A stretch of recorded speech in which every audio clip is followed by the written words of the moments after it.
Welcome to another episode of the Peak Potential Success Show. My name is Fong. I'm an entrepreneur, business strategist, real estate investor, speaker, and also a best-selling author. And every single day, I help others unlock the potentials and guide them to succeed. Today, I have a legendary guest. This guy is massive. He's a lot of fun to talk to, and I met him at a networking event, and it turns out he's the founder of this networking group called Syndicate. Now, he has mentored thousands. He's a marketing genius. He is driven to build a global impact and also teach people how to run businesses and win. So please welcome the man who has coached over 350 winning businesses, is the broker of certainty, and of course, the savage in business, Mr. Mitch Cammidge. Fong, what is up, brother? How you doing today? And thank you for bringing me here.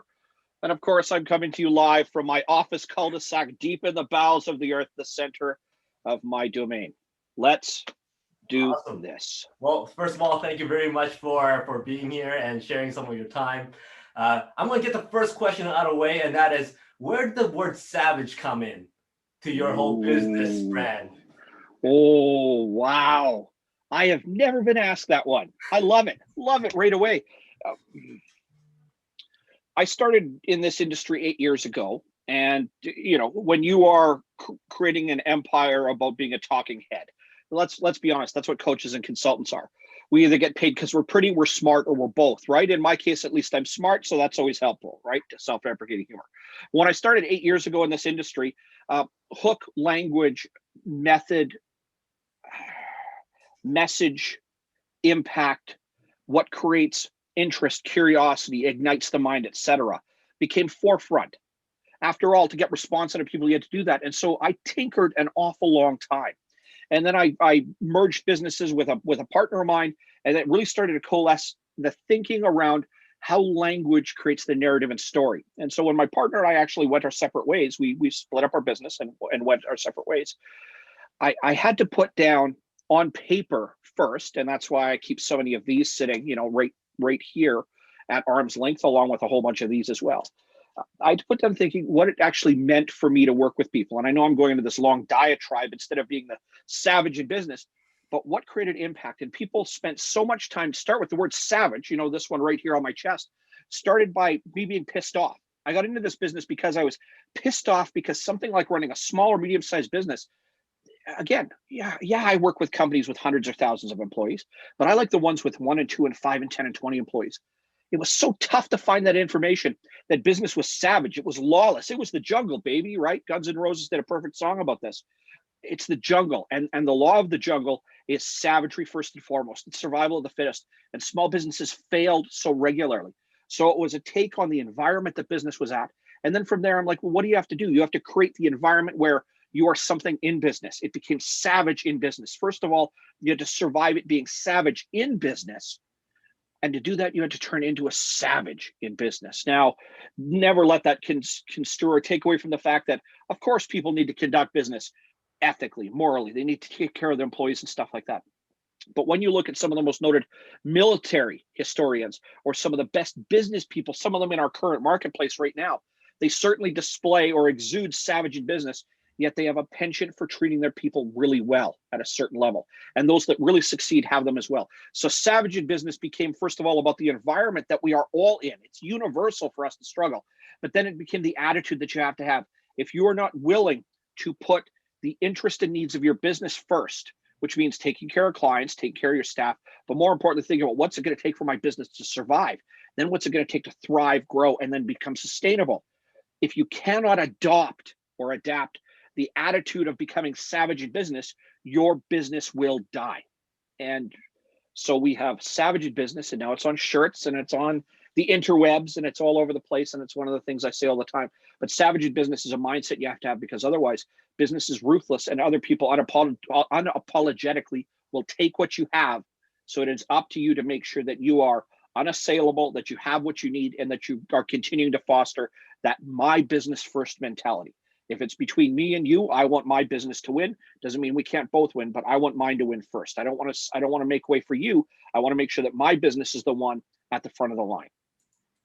Very, very, very interesting. Now, I think I saw the word savage in business first before I saw your face. And then once I saw your face, I'm like, that matches. So then the question then comes to beard first or savage first? Oh, the beard came first, baby. The beard came first. Yeah. So it Beard, matched very well. yeah, thank you. Thank you. No, beard came first and then the savage in business came after. And Uh, it fit very much so. Yeah. well, and then in business, branding is a very big thing. And I noticed your logo has the beard. You're obviously very, very well groomed in your beard area. And therefore, will the beard ever get away or be gone if it's all that you're No, branding? no. And I've had that conversation. You and I have talked about it, I believe, a couple of times humorously. I've been asked that question before. No, much to the chagrin of my wife. When my wife and I met, and we've been married 10 years now, I was just rocking a goatee. So if you hunt very carefully on the internet, you'll find me with just a goatee and nothing else going on there. She misses those days, and sometimes she comments, and the first thing I'll say is, one, my love, I am a savage in business. I am a Viking at heart. I am a plunderer. I am a pillager of resources. It is what I do. And two, I'm sorry, this is the corporate image, the corporate logo. It can't go anywhere. It's out there in the world, and I'm gonna have to keep it as long as this business survives. So she's in this catch-22 between, we got a pretty good lifestyle, or do I want everything to go down? So he shaves the beard. So for now, the beard stays, and it's certainly part of the iconography that goes for my business. You're gonna need to come up with this whole spreadsheet of well, how much money it's gonna cost to rebrand, change the logo, and cut off everything and whatnot. But no, that's pretty cool. For somebody who's been so accomplished in so many different businesses and working with different businesses, currently, right now, what is your passion? Ooh. It is a very trite answer to say, and it's something where people can groan and roll their eyes. Quite frankly, it is exactly what I do. I have very few personal hobbies now. I have a very narrow focus in life. I've got my wife, I've got my kids, I've got some really close, proximate relationships, both friends and business, but all the ones that are very close and central to my life outside of my immediate family, my parents, and I've got siblings and stuff like that. It is all business centric. The thing that I do most and I'm most passionate about is what I wake up for in the morning. So I write it, I read it, I eat it, I sleep it, I breathe it. It is the one thing that I continue to gravitate back to. When I take regular breaks, and I take a break quarterly as well, right? It's good for the brain. It's good to reset. It's good for the soul. It's good to get reconnected with, with my wife and with my kids and stuff like that, because pace is so hectic being savage in business. It is all about business 24/7. And it is the thing that I'm most passionate about as well. I started off doing this because I was pissed off and thought I could make a paycheck like everybody else. It is my overarching obsession. It is the thing that I wake up and I sleep and I eat and I breathe and I talk about constantly.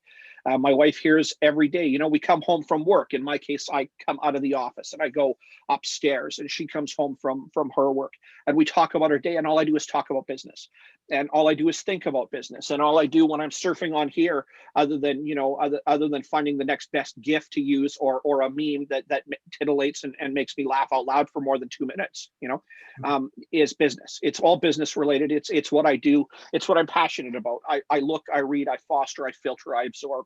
It's what I do for fun. It's what I do for a hobby, and it's what I do for a living, and it's where I live. And just go, Mitch, you have to have other ones. No, I don't. This is right now, and probably for the last 2 years, this is all I've done. And even setting aside a pandemic for a moment, where I have this burning desire, this drive to go, okay, Mitch, if you're just a little bit smarter, you can fix this. If you're a little bit faster, you can fix this. If you were just a little more clever, you can make it all go away. That's ego talking. But no, even whether it's pre-pandemic, post-pandemic, during the pandemic, it's 15 years from now, and people are lucky enough to listen to us talk. Right now, the spot I'm in, it is just this. There are so many words. There's so much information. There's so much to collect, sift. It is one of the ultimate puzzles. If you're a puzzle creator, I'm a strategist and a fantasy strategist and a historian by nature and design and predilection. And I've been reading war history since I was in my teens. And this is the quintessential act of strategy on the battlefield. It has tactical delivery, it has strategic delivery, it has long-term implication, short-term implication. You can study the history of man and you see the history of war and the history of business and the history of monetary development and gain and the history of social development all tied together. And it teaches history, it teaches economics, it teaches social design and discourse, it teaches warfare. It even teaches compassion. You know, a guy with Savage in Business on his shirt will talk about compassion. It even teaches you about compassion because to be compassionate in business is, of course, a hallmark of a well-studied warrior. And for a guy with Savage on his shirt, once again, I am, after all, striving constantly to be a well-studied warrior. And what do? Warfare is one of the things you study. And in this world we live in now, warfare is business. Business is war. And to be good at the art of war is what I aim for. And so I spend all of my time on business. Now take us back to where you started and how you became who you are today. And then also add in that one story about what got you so pissed off. Now, are we going all the way, or are we just going to where it was time to start here? Well, let's start here, where we started here. I'm going to blame my dad. I'm going to blame my dad amongst everything else. You know, most of us have some form of influence from our parents, whether positive or negative. It's they didn't give me enough love and I did this, or they gave me the right nudge and they did this, or they gave me a start in life, etc. It was with my dad. I had flirted with this industry, with the idea of working with people for quite some time.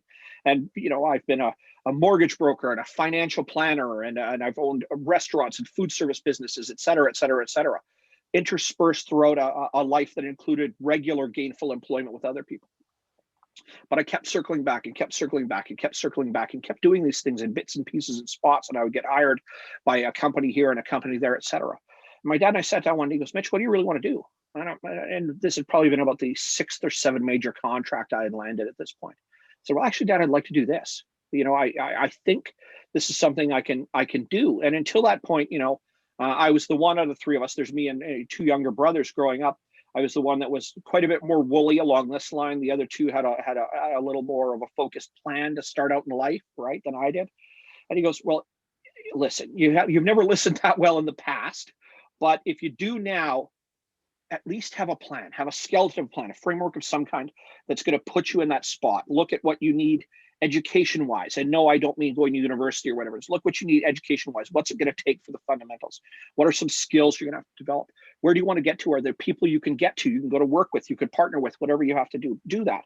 And it got me thinking quite a bit, going, how do I transition from a guy that has a good idea and maybe some technical skills that can help other people, but really nothing else going for me at that moment, to here. And you know, I've been in this industry now for 8 years. So that goes back now 11 years. So my father and I had that discussion, you know, 11 years ago.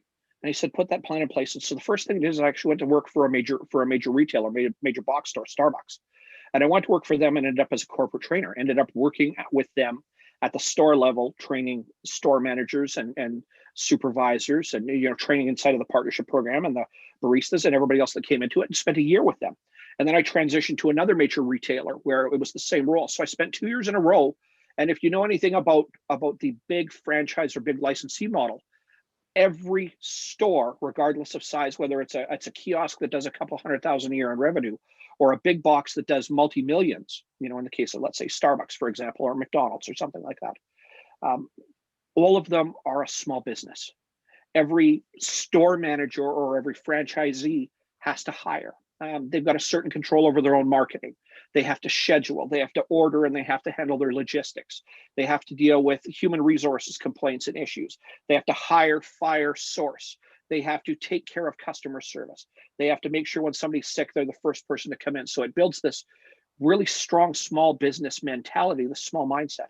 And I spent 2 years, and after 2 years, I'd worked with over 200 store managers and partners through these 2 different retailers in just over 2 years. And so I had an awful lot of experience watching from even the launch, brand new store, brand new kiosk and whatever, to more established where people are being promoted, transitioning, or people are coming and going from one place to another, et cetera, or have exited and left the company. So an awful lot of experience in 24 months worth of time. I thought I had enough there and wanted to finish off. And in the previous to that, I had been working part of my moonlighting in sales training as a sales manager, sales trainer, I would come in and work with teams, et cetera, as one of the moonlighting portions of what I was doing. So I went to work for a communications consultancy, and there I came to work for them, and it was a company that specialized in outbound lead gen, in other words, cold calling for companies, B2B, and inbound lead capture, in other words, catching people that are ringing the phone of these businesses as well. I went to work for them as their business development manager, heading up their sales for an outbound sales company, and also training their staff, their call center staff internally, between myself and the principal on that. And so I spent about a year there. And after these 3 years, I went, well, what else do I have? What else do I have to work with? No, I think I've got enough. And so it was almost prophetic. The year where I parted company with them, that year, my grandmother passed away, and we were incredibly tight. You know, I'm the oldest of 3. My mother was the youngest of 7. My mom and I and my grandmother, Granny, were incredibly close, incredibly tight. She passed away, and it had a very deeply profound impact. Well, that happened in January of that year. In June, her birthday is June 17th. On June 17th, I got fired from the communications consultancy. So I walk into work, and it's a Monday, and it's June 17th. It's her birthday. I walk in the door, and nobody will make eye contact with me. And 30 minutes later, I'm sitting in my vehicle in the parking lot calling my wife going, they just fired me. That's where I got mad. I got mad for me to start with. I'd invested 3 years with other companies. I invested 3 years, and I'd had a great deal of success. I also had 3 years where Mitch, for a guy who worked Savage at Business, sometimes that attitude was coming out well before I had Savage at Business on my shirt, which meant that I tend not to play nice even in somebody else's sandbox. I treated that like the impetus, the start of what had to happen. It was like my grandmother was saying, listen, you've never been happy your entire adult life anywhere else, and you keep talking about this. It's time to do it. I took it as a divine sign, if you will. And so my wife and I packed up, went on vacation for a couple of weeks, came back, and I started my first coaching business. And it took about 60 days, got my first client. 90 days, 120 days later, I had 4 or 5. The first year, you know, you can count on one hand the number of clients I worked with at any given time. And then that next year, I met my then business partner. We merged companies together, and things started to accelerate very quickly. So when I was, actually, if I go back to Starbucks and the other retailer that I was working with, the pissed off part started there. I was watching small businesses begging and asking for resources, asking for learning. And I was answering questions that I felt were not necessarily mine to answer, because there was, you know, inside of a larger organization, things like district managers, people that would help the individual store managers. They were coming in and being tasked with, and we're talking people that are 19, 20, 21, 22, 23, 24, 25 years old, never really had, you know, supervisory or management experience. After a handful of days and weeks being given the keys to a kingdom, an entire store, responsible for budget, responsible for marketing, responsible for hiring, responsible for firing, responsible for scheduling, responsible for all their cash flow management, inventory management, et cetera, all these different burdens and responsibilities with very minimal training, even to the best of my ability, very minimal training in some respects. And that was enormously frustrating, because after 2 years and 200 people I'd worked with, I saw the same problem happening every single time.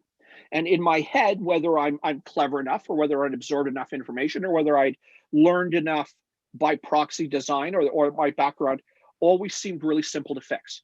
You know, financial reporting in a business, for example, to me, it made sense. Well, that goes back to many years ago when I was in high school. I took accounting, right? And so the fundamentals, reading a profit loss statement, an income statement, cash flow reporting, a balance sheet, these are things that I just took for granted. I understood what they are. And yet these people were being tasked with reading their own financial statement for the store every month, looking at it and having to answer for their EBITDA, for their net profitability, for the margin based on how much they were spending on their employees. And I'm going, well, these seem really simple. And so I kept answering those questions. And yet these answers were not coming from anywhere else. And I'm going, this isn't right. Should these people not know better? Should they not be able to help?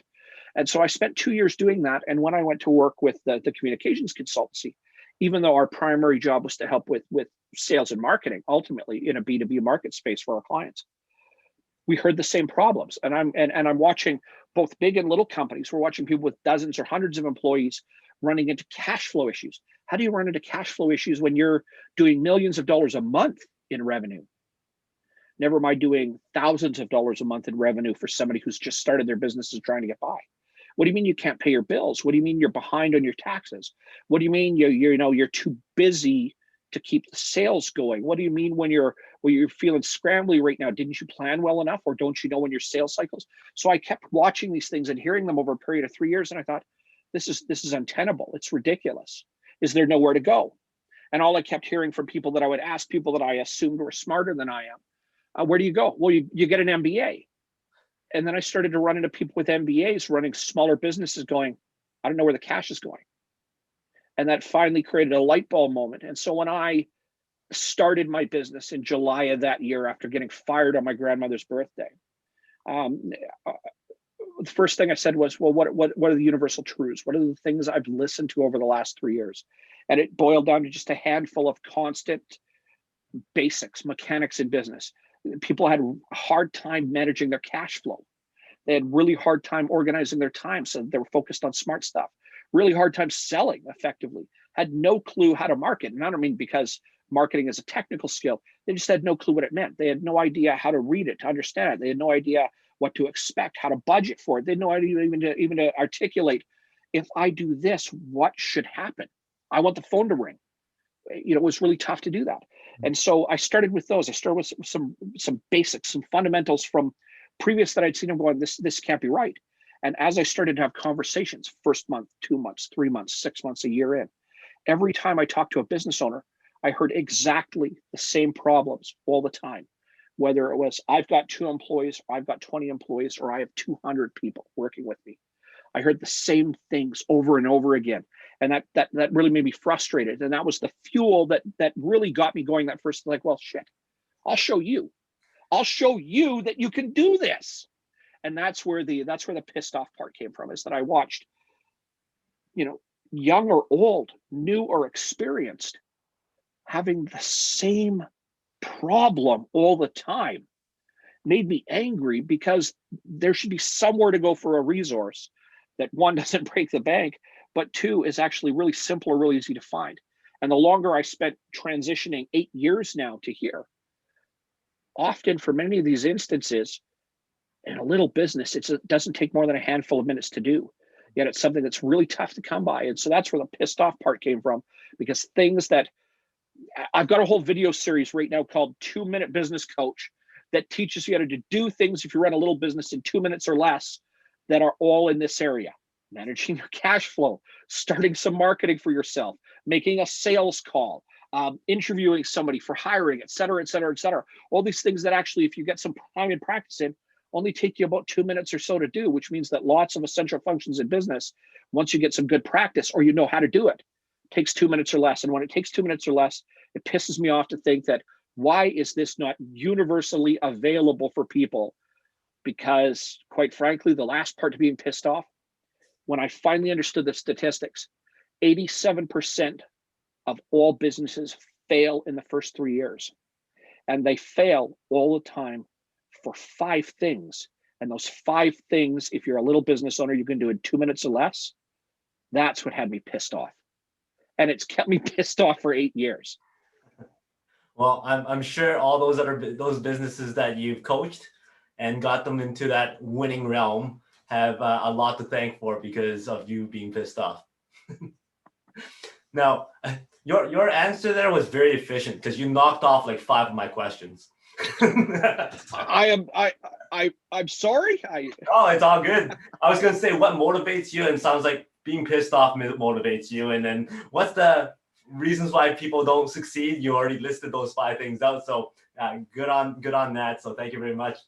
Well, actually, Fong, if I can, do you want me to articulate a little more on that for a moment? Sure. Because I think it's important. Every chance I get, I have the chance to talk. If you're okay with it, give me another 2 minutes on soapbox.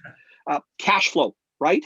Learn to balance a checkbook. Your grandparents knew how to balance checkbook. If you know how to balance checkbook, you can manage cash flow in your business. Learn to do it. Time. People are always stuck for time. Business is a monster that will eat all your time. For the love of God, figure out what's really important and focus on that stuff first. We go all the way back to the 1920s and 30s and 40s, and even before that, a profound intellect on time management. Ivy Lee worked with Rockefeller and all these other, luminaries in business, and would get executives to focus on just 6 things. Before you go to bed at night, write the 6 things that you're going to work on tomorrow, and that's it. When you wake up in the morning, it's just those 6 things. Start at 1 and work your way down to 6 and finish those up and go at the end of the day. What they found working with executives in larger companies is that productivity increased by 30% by focusing on the things that are most important, taking away the stuff away. So to take away stuff away, business owners spend, little business owners spend an average of 15 or 16 hours a month in their bookkeeping.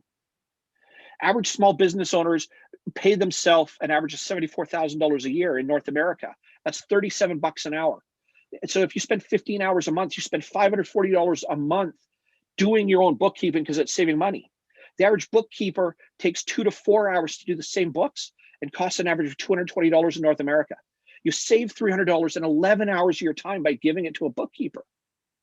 But if you've never been told that, you don't understand it. So you spend 4 hours a week doing your own bookkeeping. That 4 hours a week doing your own bookkeeping, even on a busy week, you got to do it anyway. You got to do payroll. You got to pay your bills. You got to send out all your invoices and follow up on your accounts receivable and stuff like that. When people go, it's a busy week, I don't have time to sell. Well, I've just given you 3 or 4 hours a week back, right? And when it's quiet, you've got 3 or 4 hour extra hours a week to move into sales. So it's cash flow management. It's managing your time, sales and marketing. Sales is what are you going to do in the next 30 days to get paid? Marketing long-term has to take over for sales needing to always sell. Next 30 days, if I don't sell, I'm screwed. Marketing needs to take over long-term. So the amount of effort you put into sales starts to drop. Marketing starts to attract people to your business. And in 3 months, 6 months, a year, people are coming to you first. And now you have to spend less time on sales, and yet your business grows. And after that, for the love of God, have a plan. Have a plan somewhere. Here's how much money I've got. Here's what I think I'm going to spend. Here's how many people I need. Here's where I think I'm going to go. And here's some pitfalls or some stuff that I'm going to need along the way. If all you do is articulate a couple of points like that, chances are you're going to stick to the plan. And if you stick to the plan, your business is going to grow. So, like I said, yeah, I didn't want to take away from everything, but if you're going to ask that question, I had to definitely kind of shove that in there and make sure that was shared with everybody. That's gold. I'm sure lots of people are taking notes because these are very fundamental things that people should kind of look at. And there's another thing with regards to doing it all themselves. It's sometimes they feel that, you know what, I know it better than anybody else, so therefore I'll do it myself. But they're not focusing on the stuff that they're really good at, which is bringing in the leads or bringing in the money and whatnot. So that's another thing. Letting it go sometimes and delegating those tasks out to other people. Now, you're the founder of Syndicate. And it's this big networking group, and it's one that I really enjoy because there's lots of great people involved. How did that come about, and did it stem from being pissed off? You answered it for me already. Of course it did. Of course it did. We know some of the really big organizations, particularly in North America, where networking for business happens. We know lots of them. There's always Chamber of Commerce and other organizations out there that help people foster business.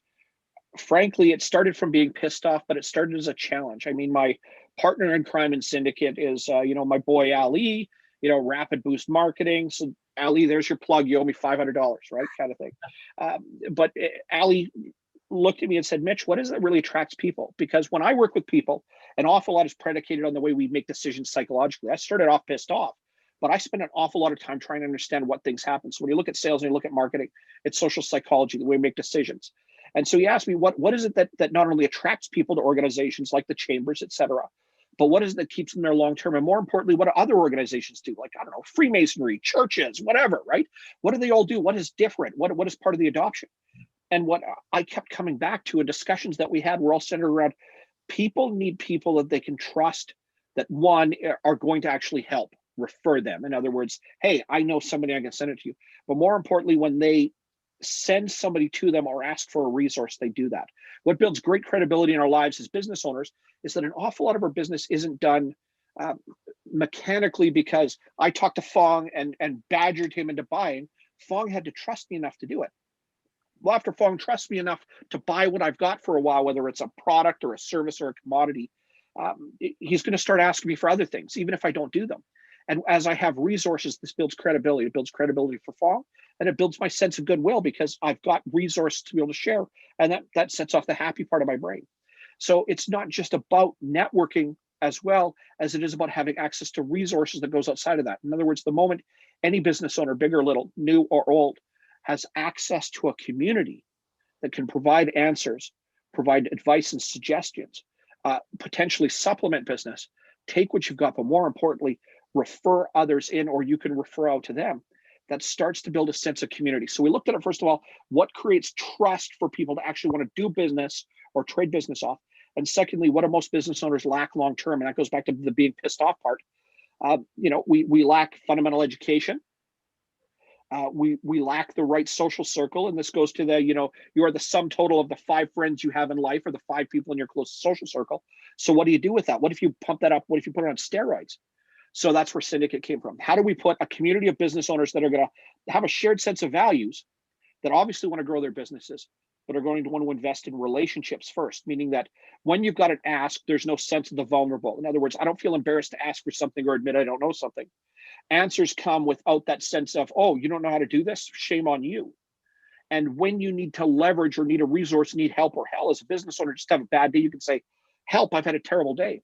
What an enormously important portion of that. So that's where Syndicate, again, started because I was pissed off, but it started because what is missing? What was I missing? What did I want more of, right? What did I want more of the type of people around me? What did I feel or need, or 368 business owners to date that I've worked with directly, and thousands that I've talked to over the years. Like last year, I talked to almost 2,600 business owners, So in that, what did I hear consistently when it came to what else do you need on top of just making more money and having good employees that show up? It'd be really nice to have a friend. Well, if those friends are part of your business circle, part of the same community, shared sense of ideas and values, that builds a community, sustains a community, and more importantly, fosters and grows your business. And so that's Syndicate. Very, very cool. It sounds like there's a theme. So here's my next question. And that is there a big life decision that you made that was not stemmed from being pissed off? No. Oh man. Fong, you knew that already. No. I was hoping that you'll say like, well, when I asked my wife to marry me, I was not pissed off. But so now you have to say, how were you pissed off, and still ask that question? Actually, here's the best portion about that. Really, when I asked my wife to marry, it had more to do with loneliness. I don't mean I was lonely and wanted to not be alone in the world anymore.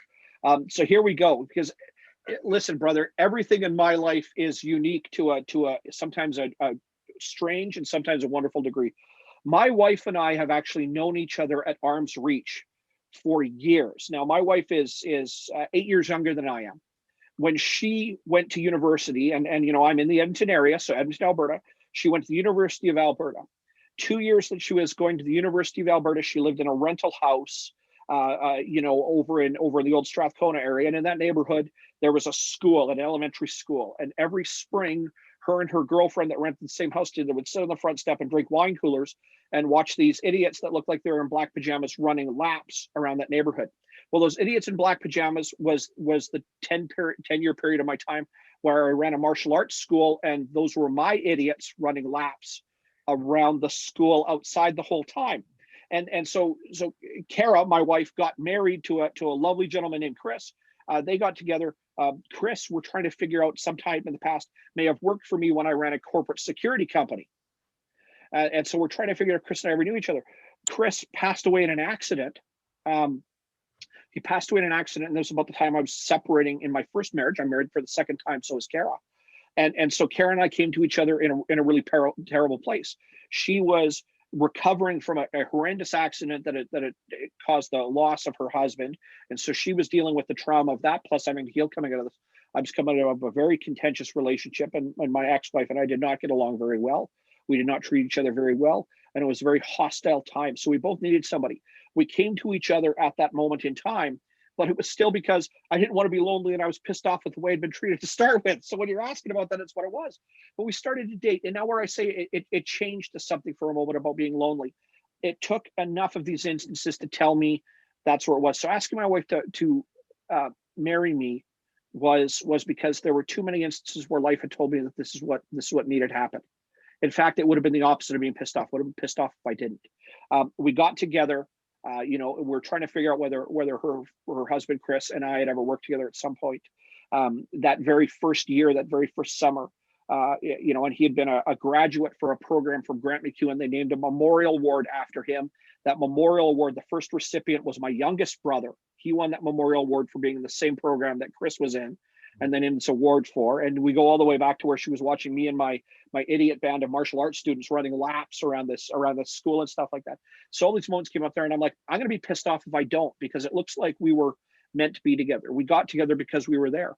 And you're going, well, okay, what about your kids? Because I've got 2 full-grown boys and I got 2 little girls, and my wife and I have 2 little girls together. What did you do there? I was pissed off because she got robbed.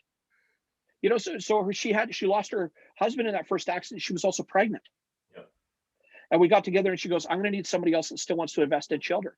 And I'm like, I think life owes you that. So I was still, honey, do you want to have kids? Fuck yeah, I'm pretty mad about this. Let's do this, right? So I was still pissed off there. So if you're asking if the overlying theme of my life is, it's probably being pissed off because of things or because things aren't happening. And that's okay. I understand that. It doesn't mean I walk around angry all the time, but it does mean I get pissed off in a hurry, because when I get pissed off, I take action. So I wasn't mad proposing to my wife, and I wasn't mad that we got pregnant and had girls, but I was probably mad ahead of time going, well, this isn't right. I got to do something about this, because the moment I get pissed off, I take action.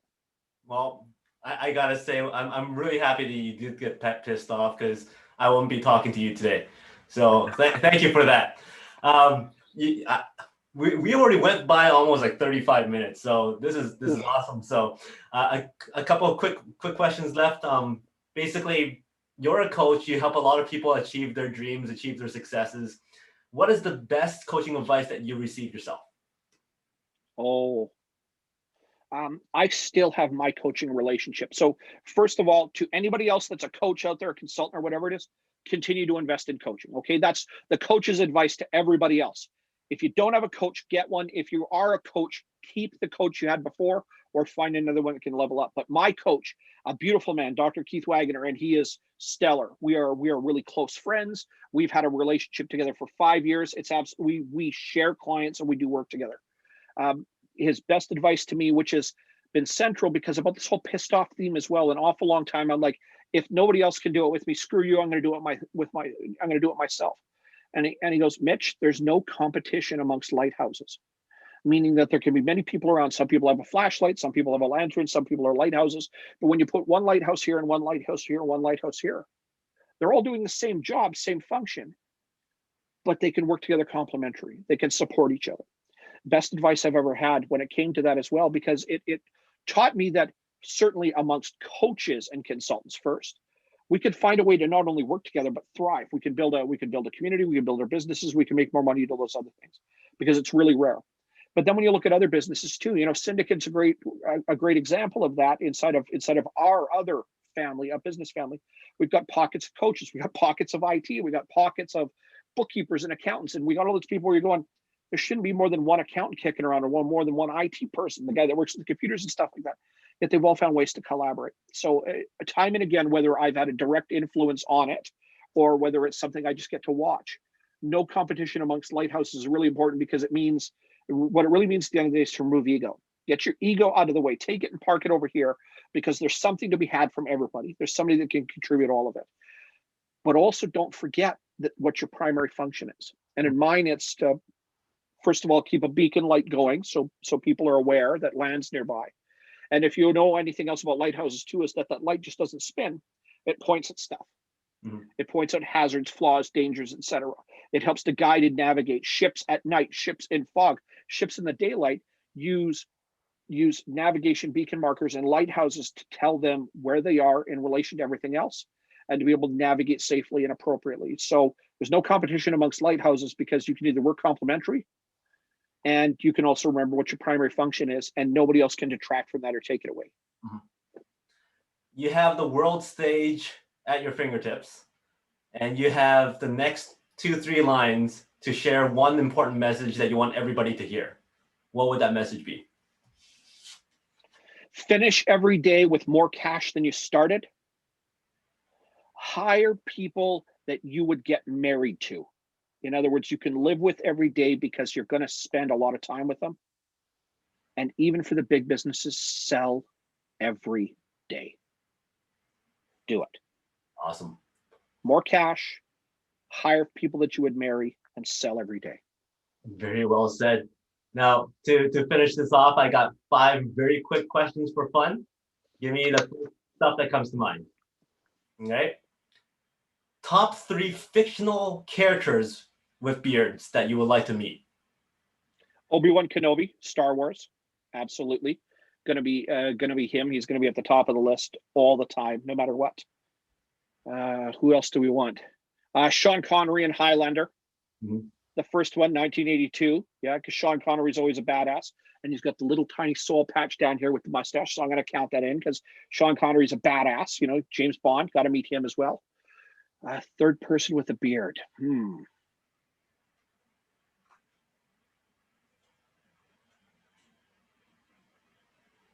Well, you know what? It's historical, it's fictional, and we just ran 6 seasons or 7 seasons or whatever it is. Ragnar Lothbrok from Vikings. Wow, nicely said. I'm surprised you left Gandalf out. I like Gandalf an awful lot, but that dude's got 10,000 years. I'd be more intimidated sitting in the room with him than anything else. All right, so you got these 3 guys with you on a road trip. What would your fun activity be? Ooh.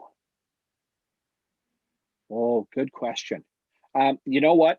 I am old school, baby. I'm rocking the beard. We'd have to get to a bar. We would get to a bar. I've got a Jedi Master, an Immortal, and a Viking War King. We're getting drunk because something spectacular is going to happen. I'm drinking beer to see which one of us blinks first. Okay. Absolutely. These 3 guys are hungry, and you go, you know what? Come over to my place. I'm going to give you something good to eat. Where are you going to barbecue?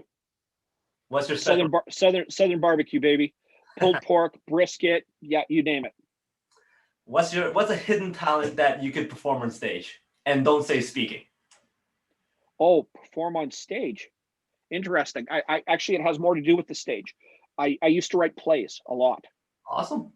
I used to write an awful lot of plays, and I spent a lot of years trying to be competitive with them. In other words, getting into different shows, competitions, et cetera, et cetera, et cetera.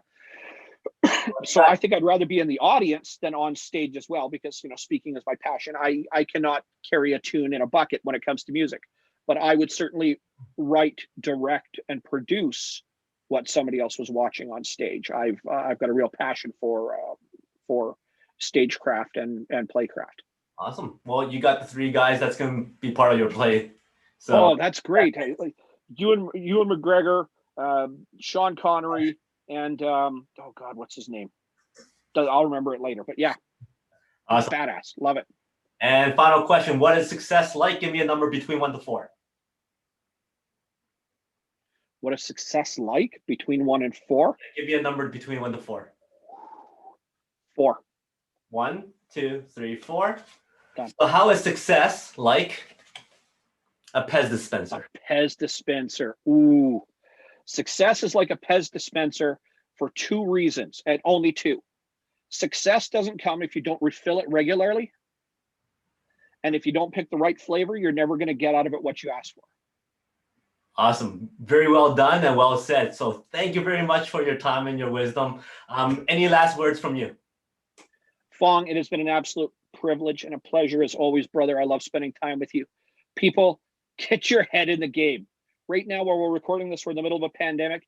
Get your head in the game. More people than ever before are starting businesses. If you've got a business that's still alive, get your act together.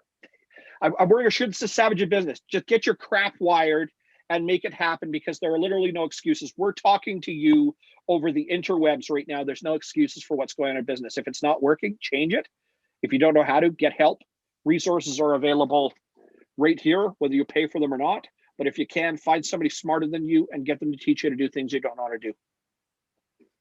And what would be the best way to get in touch with you? Well, come and find me at my website, mitchcammidge.com, mitchcammidge.com.